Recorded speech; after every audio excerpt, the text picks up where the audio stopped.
It's Wednesday, October 9. In the headlines, $40.7 billion added to the 2024-2025 national budget. Regionally, Grenada officially declares October 19 a public holiday. In business news, we look at how Proven plans to increase its profits. And in sports, upcoming sprint star Elana Reed signs endorsement deal. And St. Lucia Kings lifts CPL trophy, and cricketers move on to 50 over cricket. This is the news on PBC Jamaica. I'm Simone Absalom Gale.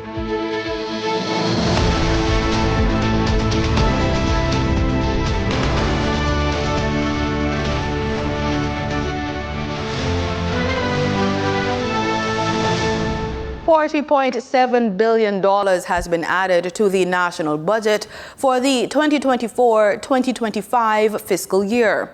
Finance and Public Service Minister Dr. Nigel Clarke tabled the documents detailing the plans of how the additional sums will be used during a meeting of the lower house on Tuesday. Finance and Public Service Minister Dr. Nigel Clarke says the sum added to the national budget is due to the recovery efforts from Hurricane Beryl, which impacted the island on July 3. Given the impact of Hurricane Beryl and the altered macroeconomic profile, the central government's first supplementary estimates provide for an increase in total expenditure and payments by approximately $40.7 billion. The increased expenditure is entirely due to expenses on the recurrent side of the budget, where both debt and non-debt expenses have increased. Recurrent program expenses have increased by $31.3 billion, reflecting, among other things, the additional expenses undertaken to initiate recovery from the impact of Hurricane Beryl, and that is about $11.8 billion. The money also includes additional subvention to a number of public bodies, including the Jamaica Urban Transit Company, JUTC, the National Water Commission, and the University Hospital of the West Indies. Also included in the recurrent programs are additional subvention amounts to a number of public bodies, including the University of the West Indies, the University of Technology, the Jamaica Urban Transit Company, Montego Bay Metro Limited, the National Water Commission, the University Hospital of the West Indies, the Transport Authority, JACRA, the Jamaica Racing Commission, Jamaica Ultimate Tire Company, the Firearm License Authority, the Solid Waste Management Authority, and other agencies under local government ministry. Monies have also been allocated to the Shared Prosperity through Accelerated Improvements to our Road Network program, the SPARK program, to facilitate preparation for works to be done. Recurrent programs also, Mr. Speaker, increases. Just hear me out on this one, please. Some of the recurrent programs increases include provisions for the amounts related to the SPARK program. So we had made the provision for SPARK entirely in the contingency provision on the capital side of the budget. But as you go towards implementation, there are aspects of the SPARK program that can't be placed there. They have to be placed on recurrent, i.e. pre-investment activities, preparatory activities, design activities, the ordering of pipes, NWC pipes, to, as the Prime Minister said, if we're going to dig up some of those roads, we want to put pipes under the ground. And those, to facilitate those, Madam Speaker, those SPARK expenditures are on the recurrent side of the budget. Dr. Clarke says the additional amounts will be financed primarily through estimated additional revenue and grant inflows. The 20 Haitians who were picked up by the police following their arrival by boat at a beach in Kensington, Portland on Saturday have been repatriated to their country. Minister of Foreign Affairs and Foreign Trade, Camilla Johnson-Smith, addressed the matter during a post-cabinet press brief on Wednesday. Security, however, of course, remains the greatest area of concern, together with its very interlinked humanitarian concerns. And in light of this context, in the UN High-Level Week, Jamaica advocated throughout the week in different fora for continued and additional support of the international community for the work of the Multinational Security Support Mission, the MSS mission. On the 2nd of October, the UN Security Council voted in favor of extending the mandate of the mission for 1 year. We're very pleased with that result. It is critical to ensure that we're able to advocate for more funding, and more funding will, of course, help to support other countries coming forward with personnel to build out the numbers that are needed on the ground. Former Senator Matthew Samuda has taken his seat in the House of Representatives after being sworn in as the new Member of Parliament for St. Ann Northeast. He took the oath of allegiance at Gordon House on Tuesday. I, Matthew Peter Samuda, do swear that I will be faithful and bear true allegiance to Jamaica, that I will uphold and defend the Constitution and laws of Jamaica, and that I will conscientiously and impartially discharge my responsibilities to the people of Jamaica. So help me God. Mr. Samuda won a by-election in St. Ann Northeastern on September 30, 2024. The by-election was announced following the sudden resignation of the Jamaica Labour Party's Marcia Smith. As an MP, it is his responsibility, among other things, to ensure that Parliament is responsive to the law, concerns and interests of all its citizens, thereby securing its relevance and legitimacy to the people. He will be expected to contribute to the passing of laws for order and good government of Jamaica in accordance to the country's constitution. He is also expected to advocate for his constituents in Parliament and with government or private entities to advance the interest of the constituency. Minister of Education Favour Williams says private schools will play a role in new efforts to boost math and English language pass rates in secondary exams. This follows the ministry's announcement of strategies to address the low CSEC math pass rate from the June 2024 exams. Danita Rodney reports. In a move to further advance education transformation in Jamaica, the Ministry of Education, through Portfolio Minister Favour Williams, has announced a strengthened partnership with the Jamaica Independent Schools Association, JISA. This follows calls from JISA President Tamar Mackenzie for private schools to be included in the country's education development plans. We have not really engaged as deeply as we should with the independent schools about transformation. And that's a missing, and tomorrow we will do that. We will begin a deeper engagement with the independent schools about education transformation. Addressing JISA's annual general meeting on Friday, Minister Williams said private schools will also benefit from other resources available in public schools. We are going to be rolling out some initiatives in short order by next week. We'll be out there with them to help our students. Of course, the resources that we have in the public school system, such as e-resources, access to professional development, and other things are available to our independent schools as well. We will share as much as we can with our independent schools.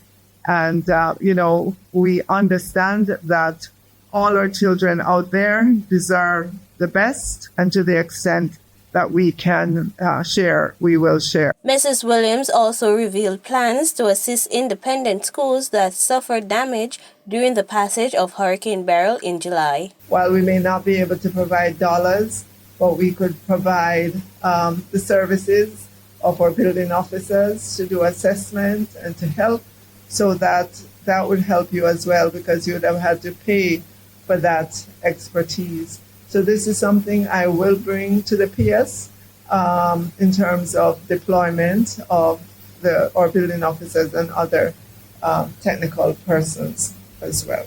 Reporting for the news on PBCJ, I am Danita Rodney. Time now for the Business Report with Denise Williams.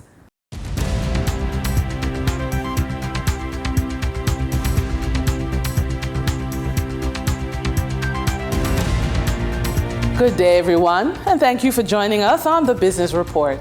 I'm Denise Williams, your guide through the latest happenings in the world of business.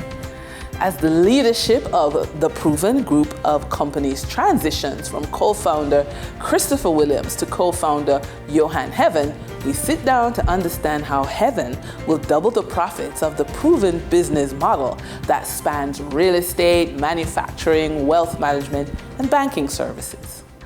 We are honored to have Johan Heaven, CFA, Group Deputy CEO, CFO at Proven, and by February of next year, the appointed CEO of the group. Welcome. Thank you very much, Denise. All right, great. So we've heard that you stated that you're going to double the profits of Proven when you become CEO. You want to give us a little, behind the scenes and the plan for that? Sure. Well, you have to conceptualize that. So that's really a 2 to 3 year plan for Proven. Okay. So if you look at Proven over the last couple of years, we made 3 big acquisitions right before COVID. Roberts Manufacturing, Proven Bank in Cayman, and Heritage International. And then we moved into COVID, moved into lockdown.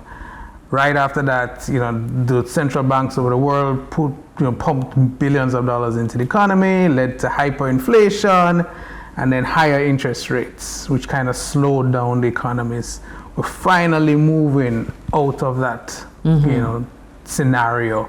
So interest rates are coming down, and right now, based on where Proven is, we are poised for growth. Okay. Banking and wealth does well in a low interest rate environment. Okay. Our growth and our funding is cheaper in a low interest rate environment. So just the context of where the global economies are right now put us in a good position to double our profits in another 2 to 3 years. Our target is 15% return on equity, which is about 15 to 20 million, depending on where equity level US at any point in time. So you're saying in 2 to 3 years, you're going to make US $20 million. That is the target. That's the target. Okay. And that's because interest rates have gone down. And that's because the environment is a lot more inducive to growth and a lot more inducive to the financial services sector, which we're mostly in, and of course our real estate portfolio. Okay, because when interest rates are lower, people buy more real estate. More real estate. Exactly. All right. Well, thank you, Johan. You're welcome. All right. Investors can expect to receive passive income from companies declaring or considering the payment of dividends. Cygnus Credit Investments Limited has declared a dividend of US 0.00276 cents per share payable on November 7, 2024 to shareholders on record as of October 24, 2024. The ex-dividend date is October 24, 2024. Ordinary shareholders who hold Jamaican shares will be paid the Jamaican equivalent of the US dollars. Knutsford Express Services Limited has declared a dividend of 13 Jamaican cents per share payable on November 15, 2024 to shareholders on record as of October 25, 2024. The ex-dividend date is October 25, 2024. A.S. Bryden & Son Holdings Limited has advised that at a meeting of its board of directors to be held on October 16, 2024, an interim preference dividend payment will be considered.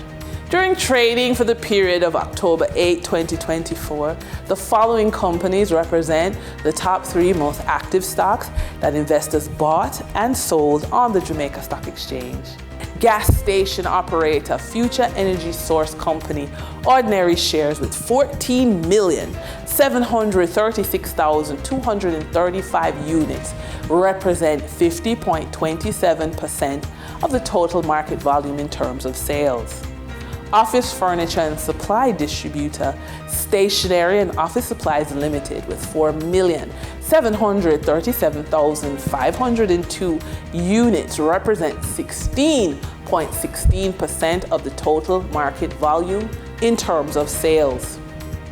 Investment House Sagicor Select Funds Limited Financial with 1,241,375 units represent 4.24% of the total market volume in terms of sales. Moving from the money moves of investors, executives, and companies on the stock market, we turn to the forex market. On October 8, 2024, the Bank of Jamaica reported that US $44.98 million was bought from forex traders, while US $54.87 million was sold to forex traders. Buying directly from the Bank of Jamaica, foreign currency traders sold the US dollar for $159.01 and bought the US dollar for $157.08. The difference between the buy and sell rate was $1.93, which represents a profit for forex traders for every US dollar traded. Canadian forex traders earned a trading profit of $3.53 from transactions with the Bank of Jamaica. The Canadian dollar was sold at $119.65 and bought for $116.12. For traders looking at the British pound, they pocketed a profit of $3.50, selling it for $208.86 and buying it for $205.36. For our credit report tip of the day, are you 45 or older and feeling like debt is holding you back from making the moves you want in life? Well, you're not alone. Many people in this stage of life find that paying off debt doesn't always result in an improved credit score or greater financial flexibility. If you're stuck in this place, we have 2 suggestions to boost your credit worthiness. First, increase your credit limit, but don't use them. Call your creditors and ask for a credit limit increase. As long as you don't use the extra credit, it improves your credit utilization ratio, which can boost your score. Secondly, consolidate debt for a lower rate. Consider consolidating multiple debts into one loan with lower interest rate. This simplifies payments and can improve your ability to pay down balances faster. And with that, we wrap up today's business report. I'm Denise Williams. Appreciate your company. Stay well informed, stay ahead of the curve. Until our next update, take care. In regional news, in Grenada, October 19 has officially been declared a public holiday, as confirmed in the October 7, 2024 edition of the Government Gazette. The day will be dedicated to celebrating the nation's achievements and remembering their heroes. More on this story ahead. It's official. October 19th is a national public holiday to be observed as National Heroes Day, as proclaimed by the government of Grenada.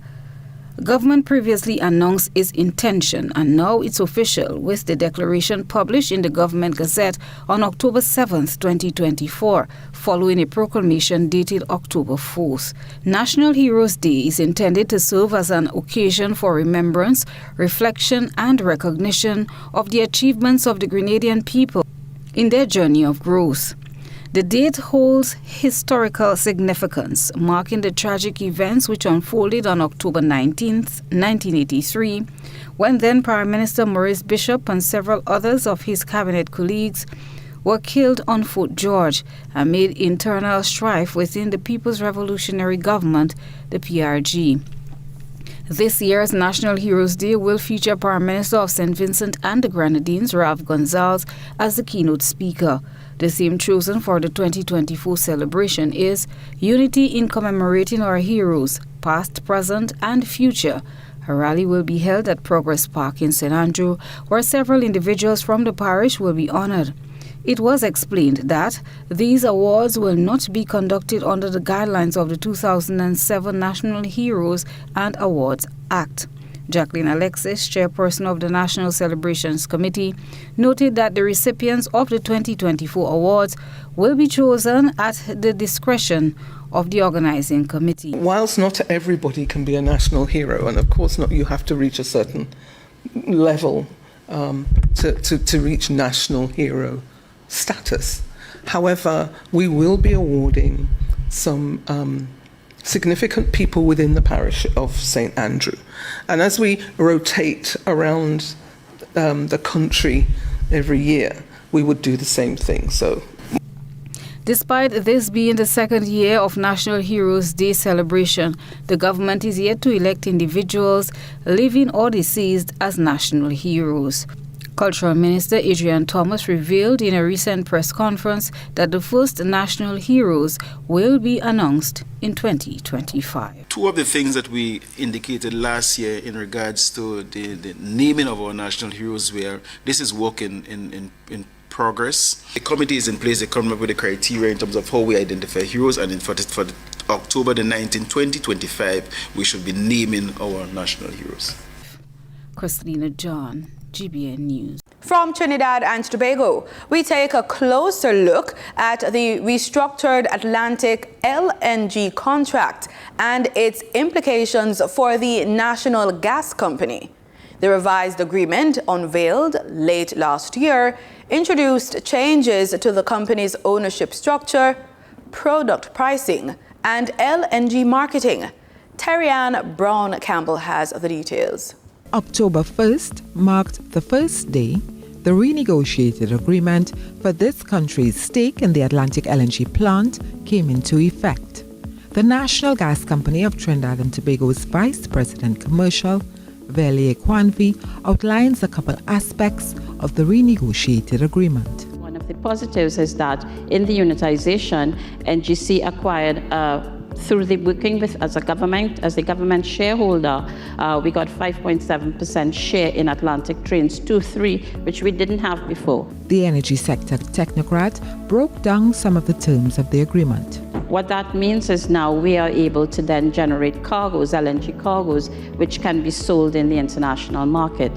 The other aspect of the Atlantic unitization, which was important, was that the pricing that was agreed between the government and the shareholders was a price which was a basket of prices, of international prices, which again is not premised on Henry Hub, but is premised on prices which could allow the price to then be a more robust price in terms of the revenue coming in. She noted climate change is pushing the globe towards more sustainable energy sources. If you look at the gas, as you know, Trinidad's gas supply power is generated solely from natural gas.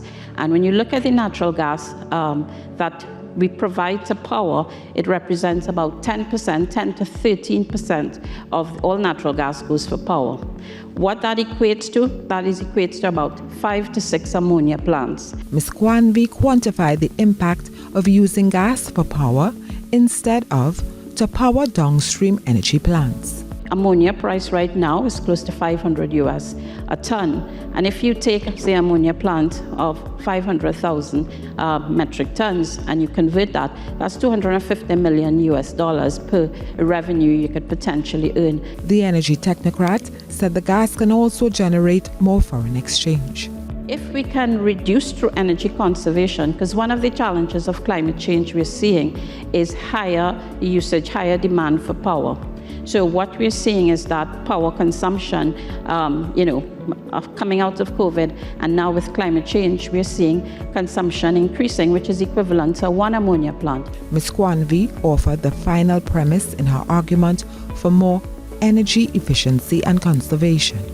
And given that we don't have increased gas production, what that means is that gas that is going for power came from the petrochemical plants. So we're shorting the petrochemical plants, we're shorting getting foreign exchange because of increased power demand. Ms. Kwanvi was speaking at a Trinidad and Tobago Chamber of Industry and Commerce panel discussion. Tourism officials are working to secure additional flights to Antigua and Barbuda as they attend the Roots World Conference in Bahrain.